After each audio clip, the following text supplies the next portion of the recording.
तो ध्यान से देखना। तो बेटा देखो, एक तरफ वही ट्रायंगल बना देता हूँ और एक तरफ फॉर्मूले, तो आपको उसी बेसिस पे न्यूमेरिकल फिर कराएंगे, ठीक है ना। तो ध्यान से देखना आप। हम्म।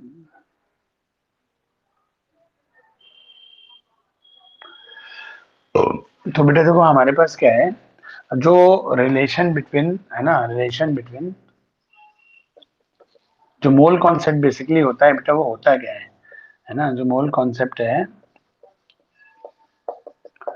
वो बेसिकली क्या है, रिलेशन है ना, between number of particles of matter, है ना, number of particles of matter, और उसका रिलेशन किसके साथ है, एंड मास, या फिर बेटा वॉल्यूम ऑफ सब्सटेंस या मैटर, मैटर के वॉल्यूम या मैटर के मास से नंबर ऑफ पार्टिकल का जो रिलेशन होता है, बेसिकली वही तो मोल होता है। तो देखो, वही तो हमने इस तरीके से आपको बताया था, आपको याद हो अगर तो, जैसे हमने ये ट्रायंगल बनवाया था उस टाइम भी और अभी भी बनवाया था, कि जो मोल होता है वो क्या होता है, अमाउंट ऑफ 6.022 इंटू 10⁻23, है ना, पार्टिकल्स। अब वो पार्टिकल्स किसी के भी हो सकते हैं, वो पार्टिकल्स एटम भी हो सकते हैं, वो पार्टिकल बेटा मॉलिक्यूल भी हो सकते हैं, ठीक है, और वो पार्टिकल आइंस भी हो सकता है। क्लियर। एंटिटी से मतलब होता है, पार्टिकल से मतलब होता है। तो क्लियर पॉइंट। अब इसका रिलेशन, अगर हम इतने सारे पार्टिकल, भाई कोई सब्सटेंस है उनका हमें मास, जैसे सॉलिड और लिक्विड का हम उस टाइम पे क्या लेते थे बेटा, मास लेते थे, ठीक है ना। तो एक ये रिलेशन मास से डेवलप किया गया, और एक ये रिलेशन वॉल्यूम से। हाँ अच्छा, हाँ एक चीज और बेटा, कल या परसों एक दो बच्चे वो S T P N T P पूछ रहे थे शायद बाद में, है ना। तो एस टी पी क्या होता है ना, एन टी पी क्या होता है, तो क्योंकि ये चीजें हमारी एस टी पी वगैरह पे रहती है ना, तो वो चीजें तो क्या था वो, तो जैसे कोई भी हम एक्सपेरिमेंट करते हैं बेटा, तो प्रेशर और जो आपने एवोगैड्रो लॉ में भी सुना हुआ, at constant temperature and constant pressure, तो ड्यूरिंग द प्रोसेस आपका प्रेशर और कांस्टेंट टेम्परेचर कांस्टेंट रहना चाहिए, क्योंकि प्रेशर टेम्परेचर के बदलने पर बेटा पार्टिकल पास या दूर आ सकते हैं, इससे वॉल्यूम में चेंजेस आ जाते हैं, पार्टिकल के बीच का इंटरमोलिकुलर फोर्सेस ज्यादा या कम हो सकते हैं, तो नेचर बदल जाती है, इसलिए हम वो फिक्स रखते हैं। तो ऐसे जब कोई डेफिनेशन जनरली बनाई जाती है, वो स्टैंडर्ड कंडीशन भी रहती है, ठीक है ना। तो ये चीज जो है, जो रिलेशन है, ये भी हमारे पास होते हैं, है ना, एस टी पी मतलब एन टी पी वगैरह, सॉरी एस टी पी पे रहते हैं। तो ऐसे देखो, एस टी पी और एन टी पी में एक थोड़ा सा अंतर होता है बस, जो स्टैंडर्ड टेम्परेचर और स्टैंडर्ड प्रेशर है, तो स्टैंडर्ड टेम्परेचर तो 0 डिग्री सेल्सियस माना गया था, ठीक है ना। क्लियर। और 0 डिग्री सेल्सियस में हम केल्विन में बदलोगे तो वो 273 है ना, 0.15 केल्विन हो जाएगा, तो 0 डिग्री सेल्सियस आप ज्यादा रख सकते हो। लेकिन वही जो नॉर्मल टेम्परेचर होता है, वो 20 डिग्री के आसपास का होता है ना, 20-25, मैंने शायद 25 या 27 कुछ ऐसे बता दिया था, है ना। तो वो बेसिकली 20 डिग्री मेन माना गया है, थोड़ा उसका है ना, 20 डिग्री के अराउंड। क्लियर। तो वो नॉर्मल टेम्परेचर होता है, और जो स्टैंडर्ड टेम्परेचर होता है वो आपका 0 डिग्री सेल्सियस, ठीक है। प्रेशर स्टैंडर्ड भी है 180 एम है, और जो नॉर्मल प्रेशर है बेटा वो भी 180 एम है। तो प्रेशर चाहे नॉर्मल प्रेशर हो चाहे स्टैंडर्ड प्रेशर हो, बोथ आर 180 एम। और स्टैंडर्ड टेम्परेचर तो 0 डिग्री सेल्सियस है, लेकिन नॉर्मल टेम्परेचर कितना है, 20 डिग्री सेल्सियस, ठीक है ना बेटा, तो इसको याद रखना। क्लियर है। तो हमारे पास क्या रहता है, देखो इस नॉर्मल कंडीशंस पे किसी भी सब्सटेंस के इतने पार्टिकल्स का कॉम्बिनेशन 1 मोल कहलाता है।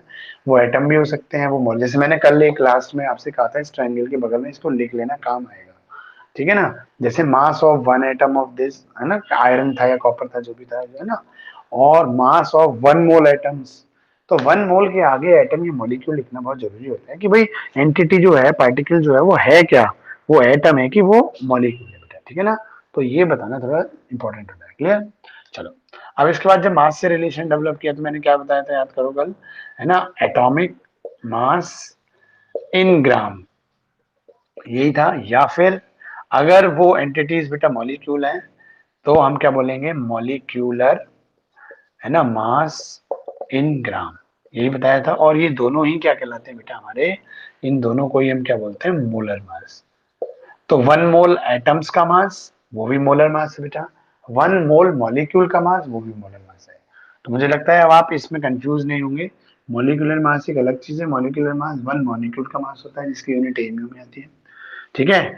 और 1 मोल मॉलिक्यूल्स का मास, ठीक है, नहीं वो उसकी यूनिट ग्राम है। तो मोलर मास क्या होता है, 1 मोल मॉलिक्यूल्स का मास, या 1 मोल एटम का मास, 1 मोल एटम का मास भी मोलर मास है, 1 मोल मॉलिक्यूल। कोई इसमें कंफ्यूज मत हो ना, इसमें भी आगे मोल है, इसमें भी मोल है, तो ये इसका होगा केवल। बहुत सारे बच्चे तो यही सोचते हैं कि मोलर मास केवल और केवल किसका होता है बेटा, मॉलिक्यूल्स का। ऐसा नहीं है, 1 मोल पार्टिकल्स का होता है, वो पार्टिकल चाहे एटम चाहे मॉलिक्यूल हो।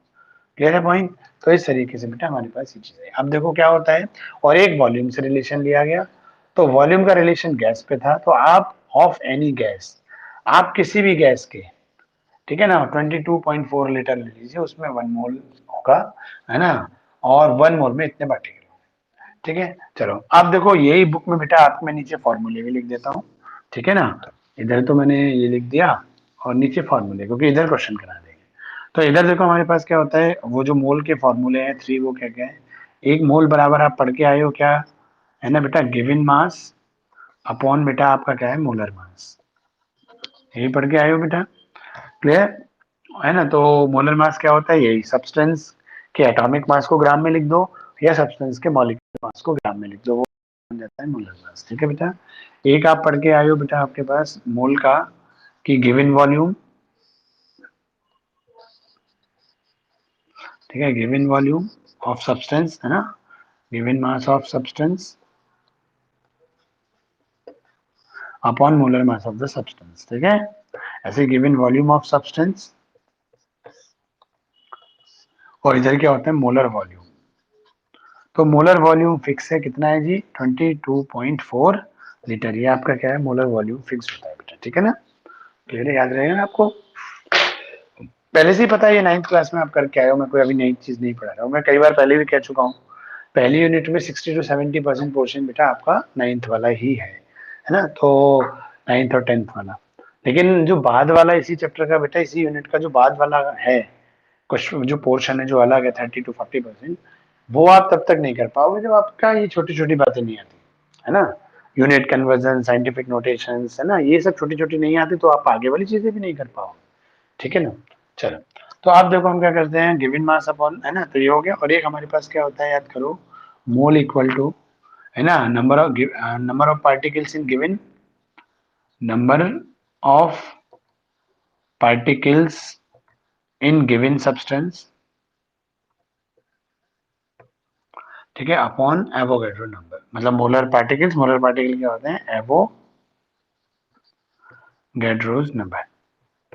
ठीक है बेटा, इसको आप एन ए से करते हो, क्लियर, रिप्रेजेंट है, और इनको किया जाता है कैपिटल एन, तो कैपिटल एन अपॉन एन ये बन जाता है। और मोल का रिप्रेजेंटेशन जो होता है बेटा, मोल को हम रिप्रेजेंट करते हैं किससे बेटा, स्मॉल एन से। ठीक है, तो ये तीन, अब देखो ये रिलेशन भी तो इसी से बना, इसी ट्रायंगल के थ्रू। देखो अभी बना के दिखाता हूँ, पहले एक क्वेश्चन दोनों से करा के आपको दिखा देता हूँ, आप ध्यान से देखना एक बार। ठीक है ना, जैसे हमारे पास क्या है, क्वेश्चन है एक, जैसे 5.6 ग्राम, यही शायद मैंने तब 9th में कराता हूँ, है ना, iron copper in common, sodium common चीजों से शायद सिमिलर भी हो जाए। तो 5.6 ग्राम of iron contain how many moles. ठीक है, तो 5.6 ग्राम का एक पीस है आयरन का, तो है ना, वो उसमें कितने मोल्स होंगे, क्लियर पॉइंट। तो आप देखो हमने देखा मोल तो निकालना है, ठीक है, मोल मतलब स्मॉल एन आपको निकालना है, और ये क्या है, गिवन मास है ना, तो आपके पास गिवन मास आपको दे रखा है ना, गिवन मास ऑफ Fe वो कितना है, 5.6 ग्राम। देखो जो न्यूमेरिकल में क्या होता है, जो गिवन चीजें होती हैं आप एक बार लिख लो, आपको फाइंड आउट करना आसान हो जाएगा। तो आपको पता है मोलर मास, है ना, तो आयरन का देखो जो मोलर मास होता है, ठीक है ना, मोलर मास ऑफ आयरन वो क्या होता है, 56, है ना, AMU नहीं ग्राम, क्लियर। AMU तो 1 मॉलिक्यूल का मास होता है, और मोलर मास क्या होता है बेटा, 1 मोल एटम या 1 मोल मॉलिक्यूल्स। तो आयरन के 1 मोल एटम्स का मास कितना होता है, 56 ग्राम। ठीक है, नॉट AMU। तो ये चीज आ गई आपके पास, अब आप लिख लो। तो ये देखो आपको लग गया मास का फॉर्मूला है, तो कैसे करेंगे आप, एन बराबर क्या होता है, गिवन मास, है ना, देखो given mass upon molar mass. ठीक है, गिवन मास कितना है, 5.6 अपॉन में क्या हो गया, 56, तो आपका क्या आ गया, ये 1/10। अब से करोगे 0, 1/10 हो गया, नहीं हो गया, सीधे सीधे, मतलब 0.1 मोल से निकल के आ गया आपका, सिंपल सा। ठीक है, लेकिन अब देखो इसी को हमारे ट्रायंगल से करें थोड़ा सा। अब देखो ये जो फॉर्मूले से करना बहुत आसान रहता है, सीधे सीधे डेटा आपको क्या दे रखा है, फॉर्मूला क्या पुट कर दो। लेकिन ये ट्रायंगल थोड़ा माइंड की रीजनिंग कराते हैं, ये हर बच्चा इसको मुझे नहीं लगता आसानी से समझ पाए। तो थोड़ा अगर आपका माइंड अलर्ट है तो रीजनिंग कराता है, हमें थोड़ा सोचना पड़ता है। क्लियर? लेकिन उस तरीके से ये फॉर्मूला जो तुम रटते हो ना, ये फॉर्मूला बन जाएगा अपने आप ही। ठीक है, तो देखो कैसे बनेगा वो आप देख लो। जैसे हमारे इस ट्रायंगल में क्या चीज है बेटा, ये सब एक दूसरे के इक्विवेलेंट है, बराबर वैल्यू रखते हैं। जैसे किसी भी गैस के आप 22.4 लीटर लेते हो तो इसका मतलब वो मोल में कितना होगा, 1 मोल। मतलब ये ट्रायंगल आपको क्या बताता है कि 22.4 लीटर है ना of hydrogen gas equal to 1 mole of hydrogen gas. ये इसके बराबर है, ये इसके बराबर है और ये इसके बराबर है। तो चारों चीज आपस में बराबर होंगी बेटा। ठीक है, क्लियर? तो ट्रायंगल से बस हमें यही फायदा है कि ये सब चीजें एक दूसरे के क्या है, इक्विवेलेंट है। मतलब चारों की वैल्यू आपस में क्या है बेटा, बराबर है, इक्विवेलेंट वैल्यू रखते हैं। क्लियर है पॉइंट? चलो, तो अब देखो इसके थ्रू हमारे पास क्या पता चल गया। हमें तो ये देखना है कि हमें निकालना क्या है, जो जो निकालना हो और जो गिवन हो उस पर उंगली रख लो। ठीक है बेटा, हमेशा सिंपल सा। तो देखो हमारे पास क्या कंडीशन है कि मोल निकालने हैं। ठीक है, हमें इस न्यूमेरिकल में आयरन के क्या निकालने हैं, मोल। तो हमने मोल पे उंगली रखी है, हमें निकालना है। ठीक है, और किसकी हेल्प लेके निकालना है जी, क्या दे रखा है, आयरन का मास दे रखा है, तो मास की हेल्प से निकालना है। तो जो ट्रायंगल स्टैंडर्ड कंडीशन बताता है, इंडियन स्टैंडर्ड कंडीशन क्या है, अब ये चीज आप आयरन पे अप्लाई कर दो कि atomic mass in gram of iron. जो आयरन का एटॉमिक मास है वो आप किस में ले लो बेटा, है ना, ग्राम में ले लो। भाई जो चीज अप्लाई है उस पर लगा दो। और ये आयरन क्या है, आयरन तो एक एटॉमिक फॉर्म है ना, एलिमेंटल फॉर्म है। और एलिमेंट में क्या होते हैं, एटम, तो मैंने एटम पे लगा दिया। ठीक है, तो हमारे ट्रायंगल के अकॉर्डिंग क्या बनता है कि एटॉमिक मास, है ना, ऑफ आयरन। ठीक है, एटॉमिक मास इन ग्राम, एटॉमिक मास किसमें, ग्राम में, of iron is equal to 1 mole of iron. बताओ बच्चों, ये जो 5-6 बच्चे अवेलेबल हैं लोग जी, घटते घटते 8 से 4 रह गए। हाँ, बताओ, मुस्कान, विक्रांत, नेहा, आदित्य, 4 बच्चे। हाँ जी, तो कोई बात नहीं, जो आप देख रहे हो उसमें बताओ। ये बताओ, इस ट्रायंगल की हेल्प लेके आपको ये बात बनानी, कंडीशन बनानी आई नहीं। ये हो गया मेथड नंबर 2, ये था मेथड नंबर 1, ये मेथड नंबर 2। ठीक है बेटा, तो अब हमने देखो क्या सिंपल सा फंडा है। ये बोला 5.6 ग्राम ऑफ आयरन, मतलब मास दे रखा है, मास वाला पोर्शन तो ये है ना बेटा, contain how many number of moles, मतलब मास की हेल्प से मोल बताना है। ठीक है, हमें गिवन मास कितना है, 5.6, लेकिन ये ट्रायंगल हमें स्टैंडर्ड मास बताता है। जैसे मान लो एक पेन की कीमत 10 रुपए है, तो जी 5 पेन की कीमत कितनी होगी, तो 5 की कीमत तो निकालनी है, लेकिन स्टैंडर्ड कंडीशन क्या है जी, 1 पेन की कॉस्ट 10 रुपीज है। तो 10 rupees is the cost of 1 pen, ये स्टैंडर्ड हो गया। ऐसे ही ये ट्रायंगल आपको स्टैंडर्ड बताता है। क्या बताता है, अब यहाँ पे कुछ भी ले सकते हो आप, एटॉमिक मास किसी का भी ले सकते हो, मॉलिक्यूलर मास किसी का भी ले सकते हो, जो क्वेश्चन में पूछा है जिसका। तो यहाँ एटॉमिक मास किसका आएगा बेटा, आयरन का। तो एटॉमिक मास, अभी आयरन क्या होता है, देखो मैंने कहा ना ये दिमाग की थोड़ी एक्सरसाइज कराता है। एक्सरसाइज किस टर्म में कराता है, आपको सोचना पड़ेगा कि आयरन का मॉलिक्यूलर मास होगा कि आयरन का एटॉमिक मास होगा। ठीक है, नहीं, अब आयरन क्या एक एलिमेंट है और एलिमेंट एटम से मिलकर बनता है, तो आयरन का क्या होगा, एटॉमिक मास। तो अगर हम एटॉमिक मास, है ना, इन ग्राम ऑफ आयरन, अगर आयरन का एटॉमिक मास हम ग्राम में जो है वो किसके, ये ट्रायंगल के कहता है value equal 1 mole of iron के। तो जो निकालना था बेटा हमें, हाउ मेनी मोल्स निकालने थे, वो मोल्स को, ये तो आप 3rd 4th क्लास में जब मैथमेटिक्स के सम स्टार्ट कराए जाते हैं तब आपको सिखाया जाता है कि जो अननोन वैल्यू होती है उसको इक्वल के हम इस तरफ रखते हैं और जिसकी हेल्प से निकालते हैं जो नोन वैल्यू होती है उसको इधर। तो नोन वैल्यू कौन है, मास। और अगर आप और हिंट लेना चाहो तो ये, जैसे क्या है आपको पता है नोन वैल्यू कौन है, मास, तो आप मास को रख दो इधर, और अननोन वैल्यू कौन है जिसकी वैल्यू वो मोल्स, बस। मास इधर रखो, मोल इधर रखो। अब स्टैंडर्ड कंडीशन बनाओ, भाई आयरन क्या है, एक एटम, है ना, तो atomic mass of iron is equal to 1 mole of iron, जो मैंने लिख लिया। अब देखो आयरन का एटॉमिक मास कितना होता है, 56 ग्राम ऑफ आयरन जो है बेटा दैट इज इक्वल टू क्या होगा, है ना, क्योंकि आयरन के 1 एटम का मास होता है 56 AMU और 1 मोल का मास कितना होगा, 56 ग्राम। तो देखो स्टैंडर्ड हमने निकाली atomic mass in gram of iron. ठीक है, आयरन का लेना था, तो आयरन का एटॉमिक मास कितना होता है 56, उसको ग्राम में ले लिया, दैट इज इक्वल टू किसके हो गया, 1 मोल के। ठीक है, तो जब जनरल कंडीशन, स्टैंडर्ड कंडीशन में 56 gram of iron is equal to 1 mole of iron, तो हमें जो गिवन कंडीशन है, जो हमें बताना है कि 5.6 ग्राम आयरन कितने के बराबर होगा, तो वो कितना हो जाएगा, क्रॉस मल्टीप्लाई कर दो बेटा इसका। तो 5.6 इंटू 1 और अपॉन में क्या आ गया 56, ये क्या हो गए, मोल्स ऑफ आयरन। ये बात बताओ, ये क्रॉस मल्टीप्लाई करके समझ में आया आपको, नहीं? भाई देखो सिंपल सा, 56 ग्राम आयरन 1 मोल के बराबर है, इसलिए 5.6 कितने का होगा? तो ऐसे केस में हम क्रॉस मल्टीप्लाई तो करते हैं, तो इसके मल्टीप्लाई इससे हुआ और इससे डिवाइड हो। तो ये हमारे पास क्या बन गया देखो, 5.6 अपॉन 56, वही कंडीशन आगे देख रहे हो, 1/10 0.1 मोल्स ऑफ आयरन, ये बन के आ गया। अब आप जरा मेरी इस चीज पे कंडीशन पे ध्यान दो, यही तो देखो यहाँ, ये जो 5.6 है ये क्या है, ये गिवन मास नहीं है क्या? और 56 क्या है, मोलर मास है कि नहीं है? तो ये जो फॉर्मूला बना वो इस टर्म पे ही तो बना। तो फॉर्मूला इस तरीके से ही बना गया। बार बार आप बेटा, ये कंडीशन हर बच्चा नहीं बना पाता, तो आप पता है क्या है, ये इतना दिमाग हर बच्चे नहीं लगा पाता है ना, यहाँ पे कंफ्यूज हो जाता है इस ट्रायंगल में, यहाँ एटॉमिक मास लूं है ना, या मॉलिक्यूलर मास लूं, कितना लूं, ये वो घूम जाता है। तो इसलिए अभी भी मैं कह रहा हूं कि जिन बच्चों को भाई ये चीज समझ में नहीं आए तो टेंशन मत लेना, वो इसी फॉर्मूले के तरीके से कर देना, कोई दिक्कत नहीं, ठीक है ना, वो आसानी रहेगा, ठीक है, क्लियर पॉइंट। तो ये तरीका बेटा हमारे पास इस पे रहता है। चलो, तो ये हमने एक मास का रिलेशन डेवलप किया बेटा, क्लियर। इसी तरीके से जो एक सवाल वॉल्यूम का कराते हैं, एक नंबर ऑफ पार्टिकल का कराते हैं, फिर इनके एक साथ दो रिलेशन वाले कोई क्वेश्चन कराते हैं, ठीक है। चलो जी, तो इसको मैं रफ करता हूँ है ना, उसको देखते हैं हम, क्लियर है। हाँ जी नेहा बेटा, ये समझ में आया आपको, दोनों पैटर्न, दोनों आ गए, ये वाली कंडीशन बनानी आ गई नहीं आ गई? चलो सही है, ठीक। और अब आगे लेते हैं इस पे हम एक next,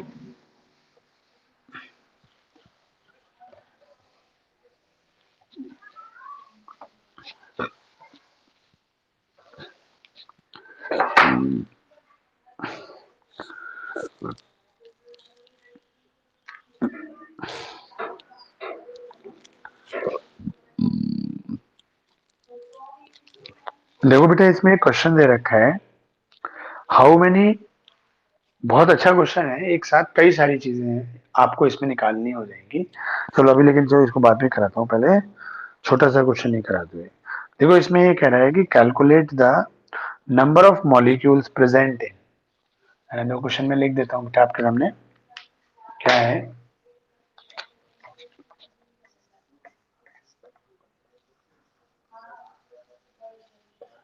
calculate the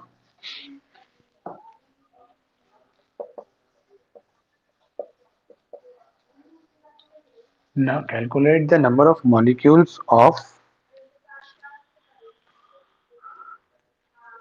cane sugar, और इसका फॉर्मूला दे रखा है बेटा केन शुगर का C12H22O11, ठीक है, इन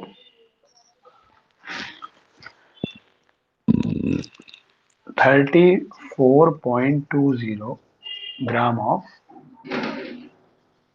केन शुगर, ठीक है। अब देखो बेटा, ये मैंने एक एक मास पे ही बेस्ड है ना, तो थोड़ा नंबर ऑफ मॉलिक्यूल्स भी इंट्रोड्यूस हो गया। तो अगर हम एक बेटा ट्रायंगल के अकॉर्डिंग देखें अपने, है ना, तो वहां चलो पहले मैं वही, जैसे पहले फॉर्मूला बेस्ड होके कराया था और देन ट्रायंगल बेस्ड होके, तो उसी वजह से अभी कराता हूँ, पहले फॉर्मूला बेस्ड होके करा देता हूँ। तो देखो वही, हम सबसे पहले इंपॉर्टेंट वही होता है, what is given in the numerical and what is find out, है ना, हमें फाइंड आउट क्या करना है और हमें क्या दिया हुआ है। तो देखो यहाँ पर क्या है, calculate the number of molecules of cane sugar, आपके पास केन शुगर है ना, केन शुगर समझ गया, केन गन्ने से बनने वाली जो शुगर होती है, ठीक है ना बेटा। तो वो हमारे पास है, और वो कितने हमारे पास कितनी है, मान लो हमारे पास है ना, वो शुगर जो है, क्लियर, वो 34.20 ग्राम है, क्या ये केन शुगर। अब ये मत समझ लेना ये एक एक मॉलिक्यूल है, ये तो मैं दाने बता रहा हूँ, मतलब शुगर का एक क्रिस्टल है ये तो। अब इन क्रिस्टल में करोड़ों अरबों मॉलिक्यूल होते हैं बेटा, ये मत सोचना कि एक मॉलिक्यूल ये दूसरा ये तीसरा, ये नहीं है, ये तो वो मटेरियल है, उसके क्रिस्टल्स हैं, ठीक है, क्रिस्टल के अंदर एक क्रिस्टल, सिंगल क्रिस्टल कंटेन, है ना, करोड़ों और है ना लाखों मॉलिक्यूल्स होते हैं उसमें। चलो, तो आपको वो बताने हैं, तो मतलब कहने का आपको जो शुगर है, जो मैटर है, जो सब्सटेंस है, उसका मास दे रखा है, और आपको ये बताना है उस जो मास है उसमें कितने नंबर ऑफ मॉलिक्यूल्स हैं केन शुगर के, ठीक है बेटा। चलो, अब बात करते हैं हम इस पे आगे का। तो देखो जो पुराना तरीका है, डायरेक्टली हमारा कोई एक ऐसा फॉर्मूला इन तीनों में आपको दिख रहा है जो नंबर ऑफ मॉलिक्यूल को मास से सीधे रिलेट करे। देखो ये मास वाला फॉर्मूला तो ये है, ठीक है, मास वाला फॉर्मूला ये है, और ये मोल का है। मास तो मास गिवन मास और मोल, ये रिलेशन है। लेकिन नंबर ऑफ पार्टिकल तो नहीं है ना उसमें, नंबर ऑफ मॉलिक्यूल्स तो नहीं है। लेकिन हाँ, अगर हम गिवन मास और मोलर मास को निकाल के मोल निकाल सकते हैं बेटा। और इस मोल की वैल्यू अगर हम इस वाले में रख दें तो हमें क्या आ जाएगा बेटा, नंबर ऑफ पार्टिकल्स आ जाएगा। ठीक है, तुम करके दिखाता हूँ, अभी ध्यान से देखना। तो देखो अब हमारे पास क्या है, जो शुगर है, शुगर का मोलर मास निकाल लो बेटा, है ना। इस मोलर मास हम जो निकाल लेते हैं ना, यहाँ पे निकाल लेते हैं, है ना, मोलर मास ऑफ शुगर। तो देखो क्या होगा हमारे पास, कार्बन कितने हैं 12, और वन कार्बन का मास भी कितना होता है 12, ये तो आप 9th में सीख के आए हो बेटा निकालना, है ना। हमारे पास हाइड्रोजन कितने हैं 22, और ये वन हाइड्रोजन का कितना होता है 1 प्लस, है ना। प्लस कब आता है, जब हम एक एटम से दूसरे एटम पे चल जाते हैं। हमारे पास 11 ऑक्सीजन है और 111 का कितना होता है 16 होता है। आप 12 12 को मल्टीप्लाई करो, है ना, फिर 22 को, इन सबको पहले मल्टीप्लाई करके ऐड कर दो बेटा। तो देखो ये आपका मिलेगा 342, है ना, क्या ग्राम। क्लियर, मोलर मास क्या होता है इस टाइप से, क्लियर है। और एवोगैड्रो नंबर आपको पता ही है, Na की वैल्यू क्या होती है, तो फिक्स है 6 पॉइंट, ये तो याद कर लो। ये है ना, इतने मॉलिक्यूल है तो मॉलिक्यूल, एटम है तो एटम, यहाँ मॉलिक्यूल की बात चल रही है तो एवोगैड्रो नंबर में क्या जाएगा, मॉलिक्यूल। ठीक है बेटा, तो ये गिवन होता है। अब देखो हम इससे निकालते हैं। पहले हमारे पास क्या है, हमें बेटा नंबर ऑफ पार्टिकल्स तो निकालने हैं, तो हमें ये तो बाद में रखना है, पहले मास के बेसिस पे मोल निकाल लेते हैं। क्लियर, तो वही हमने किया। देखो मोल बराबर क्या है, मोल है ना, मोल। अब इसका सोल्यूशन स्टार्ट कर देते हैं, ठीक है ना बेटा। तो जो मोल होता है, मोल मतलब स्मॉल एन इक्वल टू क्या होता है बेटा, given mass upon molar mass. ठीक है, तो गिवन मास कितना है बेटा हमारे पास 34.20, क्लियर पॉइंट, है ना और हमारे पास मोलर मास ये कितना होता है गिवन मोलर मास, वो हमने कैलकुलेट करके निकाला 342, ये आ गया। इससे आप करोगे तो ये 1/10 जाएगा। क्लियर, मतलब 0.1 मोल्स आ गए। क्लियर, बताओ मुझे यहाँ तक किसी बच्चे को कोई दिक्कत। हाँ जी, जो बेटा 3 4 स्टूडेंट प्रेजेंट है यहाँ पे, तो बताओ कोई इश्यू तो नहीं होगा, ये तो आसान है। हाँ जी बच्चा बताओ, कोई भी, विक्रांत आ गया समझ में। हाँ जी विक्रांत बेटा, हाँ चलो बेटा। तो इस तरीके से देखो हमारे पास मोल आ गए। अब देखो एक फॉर्मूला हमारे पास क्या है ना, मोल इक्वल टू, ठीक है, हमारे पास है नंबर ऑफ पार्टिकल्स मतलब N A, N upon N A. Clear, हमारे पास एक फॉर्मूला ये है।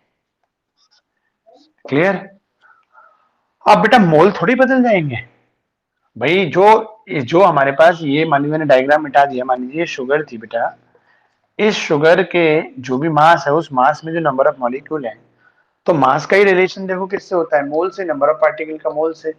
ठीक है ना, ये तो बीच की कड़ी है, मास को मोल, मोल से पार्टिकल। तो मोल थोड़ी बता, जो इस मास में मोल होंगे, मोल में वो पार्टिकल होंगे। ठीक है ना, तो वो यहाँ पे हमारे पास, अब हम देखो मोल जो ऊपर से निकल के आया वैल्यू, वो हम इसमें पुट कर दे 0.1। क्लियर, और ये हमें निकालना है, देखो क्या, number of particles present in given substance. तो जो गिवन सब्सटेंस है वो ये है, तो इस गिवन सब्सटेंस में कितने नंबर ऑफ पार्टिकल्स हैं वही तो हमें निकालने हैं, तो हमने एन छोड़ दिया।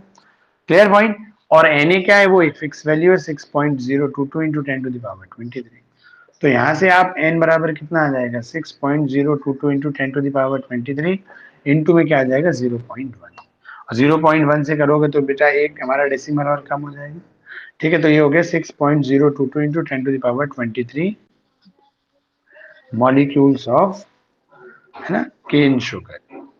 इतने क्या है ये, मौलिक पावर बदल गई देखो भाई, 5.1 है, मैं डिवाइड 10 करूंगा, 10 से करोगे आगे समझ, तो ये इतने मॉलिक्यूल्स ऑफ केन शुगर।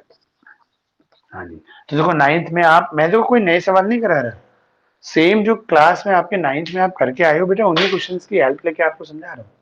ठीक है, तो आपको समझ में आया कि हमारे पास एक पीस था बेटा 34.2 ग्राम का, एक केन शुगर थी हमारे पास, मास था। इसमें मैं ये बताना था कितने नंबर ऑफ मॉलिक्यूल्स है केन शुगर के, ये मॉलिक्यूल है ना। तो पहले हमने इतने मास में कितने मोल होंगे वो बना लिया, क्योंकि देखो मास का रिलेशन डायरेक्टली तो इससे है नहीं, मास का मोल से पार्टिकल है, तो पहले हमने इसको मोल में कन्वर्ट किया, मोल से हम पार्टिकल बना लिए। तो पहले देखो mass upon given mass upon molar mass से मोल निकाला, जो मोल यहाँ निकल के आए वो नीचे पुट करें, और ये number of particles present in the given substance वही तो हमें निकालने हैं। पार्टिकल यहाँ कौन है, मॉलिक्यूल, और एवोगाड्रो पता होता है, ठीक है। अब देखो यही चीज ट्रायंगल से कितनी आसान हो जाती है, मतलब देखो जो सिंगल स्टेप होता है वो फॉर्मूले आसान रखता है, लेकिन जो मल्टी स्टेप होते हैं, जैसे यहाँ 2 स्टेप हुए कि पहले आपने गिवन मास और मोलर मास की हेल्प से मोल निकाले, फिर उस मोल को नंबर ऑफ पार्टिकल के फॉर्मूले में रखा। तो देखो आसान यही ये भी है, बस थोड़ा सा 2 स्टेप हुए। क्लियर, तभी मैं कहूंगा आप बच्चे लोग, मैंने 9th क्लास में जब आपको समझाया था मुझे लगा था कि आप लोग ट्रायंगल वाले तरीके से कई सारे बच्चे, जो क्लास में कई सारे बच्चे होते हैं ना, एक बच्चे 2 बच्चे नहीं होते, तो क्लास में 4-5 बच्चों को तो इससे निकालना बहुत आसान लग गया था, क्योंकि मैंने उस टाइम ये कराया ही नहीं था, क्योंकि ये आप करे हुए थे, मुझे कराने की जरूरत नहीं थी, इसलिए मैंने तब ये नहीं कराया था। मैं इस पे फोकस हो रहा था आपकी 9th क्लास में, आपको याद हो रहा हो तो, है ना। कोशिश भी, तो मुझे लग रहा था उस टाइम आपके चेहरे देख के क्लास के कई सारे बच्चों को, ये हर बच्चे को समझ में नहीं आ रहा था, रिलेशन बैठाना बनाना इसमें समझ में नहीं आ रहा था, कुछ ही बच्चों को समझ में आया था, मुश्किल से 8-10 बच्चों को समझ में आया था, ठीक है। चलो, लेकिन अब हम अपने इस पॉइंट पे आते हैं, तो अभी भी मैं कह रहा हूं कि अगर आपको ये समझ में नहीं आए तो आप किसी फॉर्मूले वाले तरीके से करना, पहले मास को मोल में कन्वर्ट करना।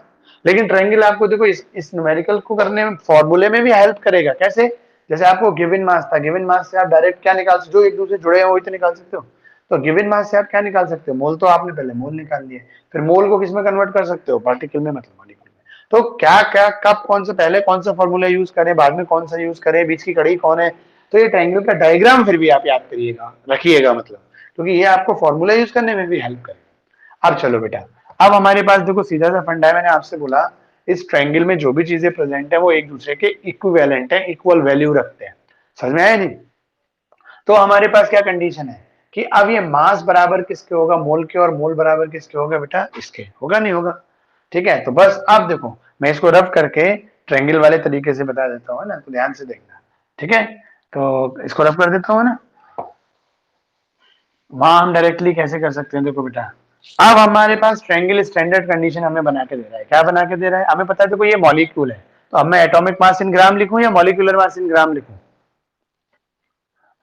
हाँ जी विक्रांत बेटा, अब जैसे ये हमारे शुगर केन C12H22O11 है, तो मैं यहाँ पे क्या लिखूं, मॉलिक्यूलर मास, इसके लिए शुगर के लिए मैं मॉलिक्यूलर मास इन ग्राम लिखूं, या गिवे वो आपका एटॉमिक मास इन ग्राम लिखूं। गुड, ठीक है ना। तो क्योंकि ये मॉलिक्यूल्स हैं तो हम इसमें क्या लिखेंगे, मॉलिक्यूलर मास, ठीक है, किसमें बेटा, ग्राम में, इक्वल टू, देखो ये किसके इक्वल होगा, 1 मोल। तो हमने यहाँ पे बेटा हमारे पास सब्सटेंस क्या है वो, तो मॉलिक्यूलर मास इन ग्राम किसके, ऑफ केन शुगर, ठीक है, of cane sugar equal to किसके होगा बेटा, 1 mole of cane sugar. Clear है, इतनी बात समझ में आई। और यही चीज इक्वल किसकी होगी बेटा, हमारे पास 6.022 into 10⁻23 molecules of cane sugar. आप बताओ बेटा इतनी चीज समझ में आई कि नहीं आई। ये मैंने स्टैंडर्ड कंडीशन लिखी है इस ट्रायंगल से निकाल के, भाई देखो इतने पार्टिकल्स, ये पार्टिकल्स बराबर है 1 मोल के, 1 मोल बराबर है इस मास की कंडीशन के, तो ये केन शुगर के इतने पार्टिकल बराबर 1 मोल ऑफ केन शुगर, और 1 मोल ऑफ केन शुगर बराबर क्या हो गया, molecular mass of cane sugar in gram. तो देखो मैं इसको ऐसे लिख सकता हूँ, अब इसी चीज पे लिखूं मैं, ये तो वो ही होगी ए बराबर बी के और बी बराबर सी के, तो मैं क्या लिख सकता हूँ, ए बराबर सी के लिख सकता हूँ सीधे सीधे, ठीक है ना बेटा।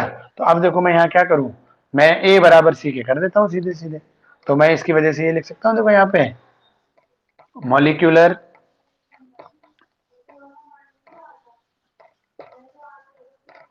ठीक है, मॉलिक्यूलर मास इन ग्राम, है ना, of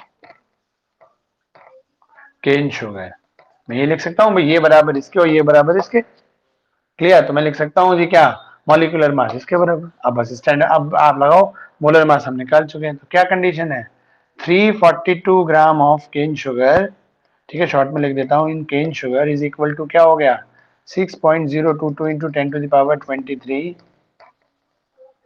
molecules of cane sugar, हो गया कि नहीं हो गया बेटा। तो इसलिए 34.2 ग्राम ऑफ केन शुगर जो होगा वो कितने के बराबर होगा, तो 32.2 इंटू 6.022 इंटू 10⁻23 और अपॉन में क्या हो जाएगा 342 हो जाएगा।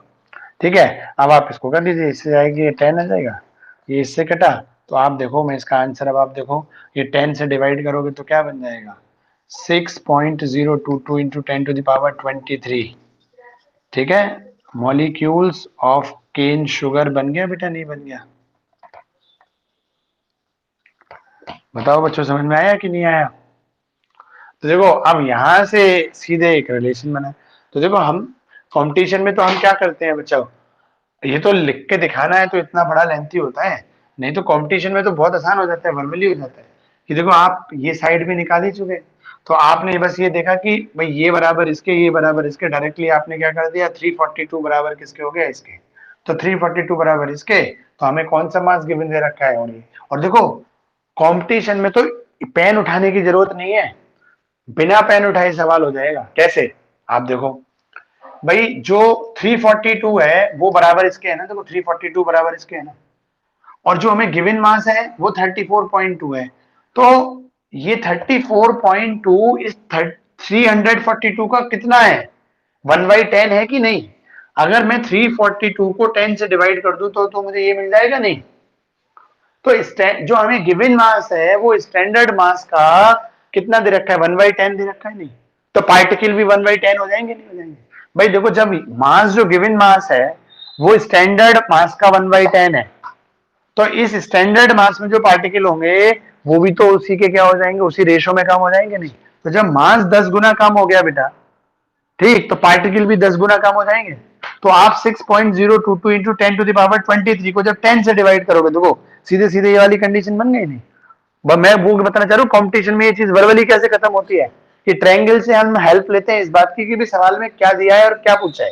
जी मास दिया है और ये पूछा है, तो हमने ट्रायंगल से सीधे रिलेशन बना दिया। जी केन शुगर का मॉलिक्यूलर मास कितना होगा, 342 बराबर होगा इसके।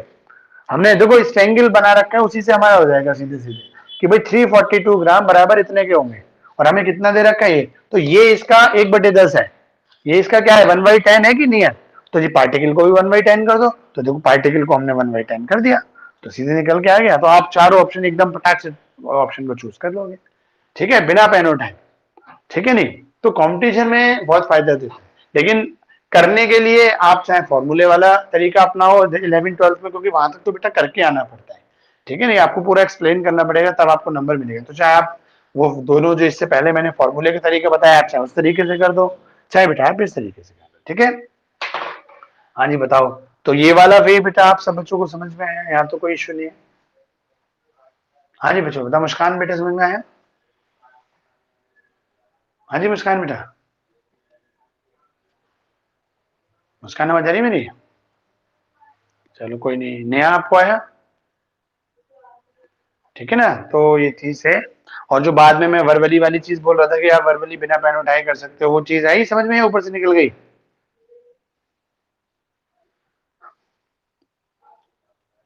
हाँ चलो। हाँ जी आदित्य बताओ, आपने बीच में माइक ऑन किया था, आप कुछ पूछना चाह रहे थे क्या?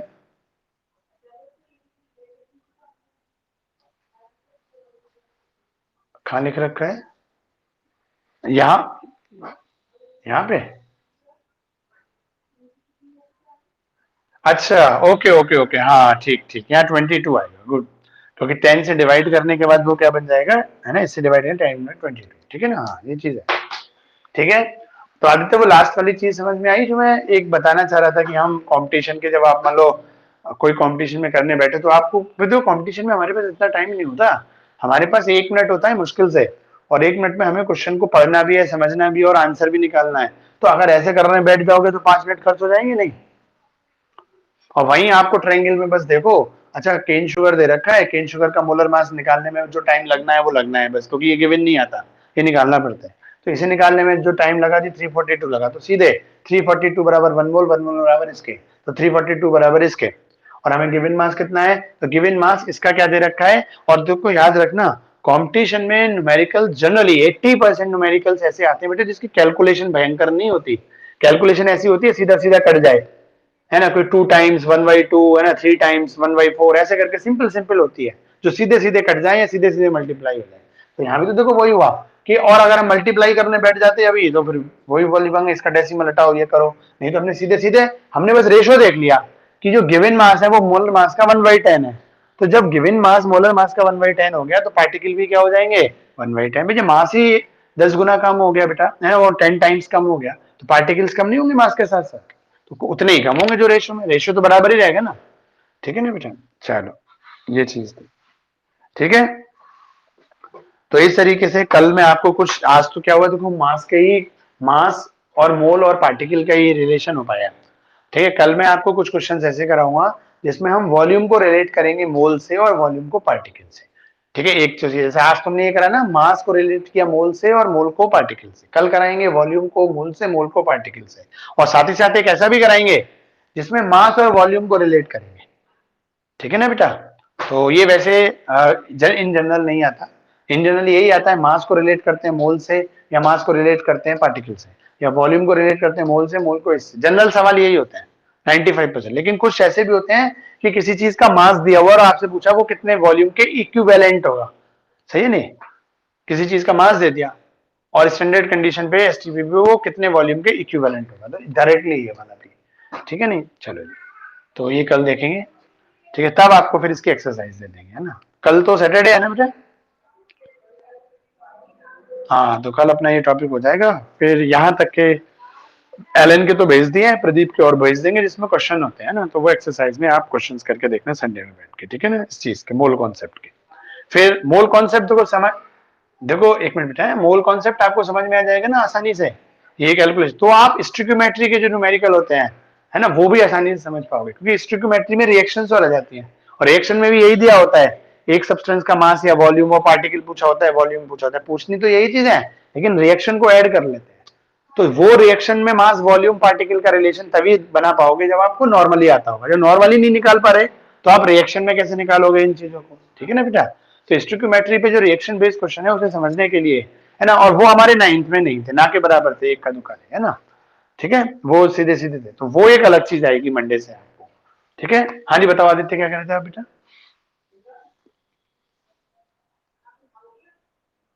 हाँ, प्रदीप वाला कल भेजेंगे, क्योंकि एल तक के तो देखो हम भेज चुके हैं सारे, है ना, नो जो सैटरडे तक का मटेरियल है। प्रदीप वाले जो है जैसे मैं भेजता हूँ, जो डेप्थ में पढ़ने के लिए भेजता हूँ ना, एक पूरा पूरा जिसमें अच्छा खासा होता है, वो वाला मैं कल भेजूंगा, है ना, मोल एवोगैड्रो नंबर से नहीं भेजा है वो, एवोगैड्रो मोल कंसेप्ट वो कल भेजूंगा, कल पढ़ाने के बाद। ठीक है ना, हाँ वो संडे में बैठ के न्यूमेरिकल्स कर लेना उसके, तब तक और पुराने वाले निपटा लो आप। ठीक है, चलो बेटा ठीक है, अभी क्विट कर दो, मुझे 12th की क्लास लेनी है ना, 12 बजे क्लास है ना, और कुछ पूछना हो तो आप पूछ सकते हो आज वाली पढ़ाई में, और नहीं हो तो क्विट कर दीजिए आप। ठीक है बेटा, बाय बाय बेटा। मुस्कान क्लास हो गई, अब क्विट कर दो आप, जो अभी आए हो वो भी करो, जो पहले से प्रेजेंट है वो भी क्विट करो। हाँ जी मुस्कान, दोनों मुस्कान बेटा क्विट करो।